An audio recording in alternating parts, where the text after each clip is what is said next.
बिस्मिल्लाहिर्रहमानिर्रहीम। अस्सलामु अलैकुम वरहमतुल्लाहि वबरकातुहू। हदीस नबवी सल्लल्लाहु अलैहि वसल्लम है, ईद के दिन में उमर बिन खत्ताब रज़ियल्लाहु तआला अन्हु की खिदमत में हाजिर था।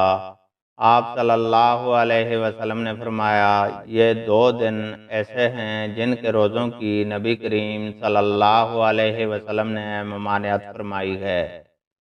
रमज़ान के रोज़ों के बाद अफ्तार का दिन ईद अल फितर, और दूसरा वो दिन जिसमें तुम अपनी कुर्बानी का गोश्त खाते हो, यानी ईद अल अज़हा का दिन।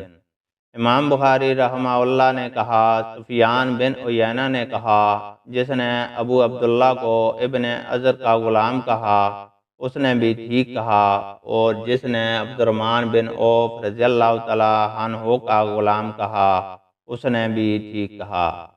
इसकी वजह यह है कि इब्ने अज़र और अब्दुर्रहमान बिन औफ रज़ियल्लाहु तआला अन्हु दोनों इस ग़ुलाम में शरीक थे।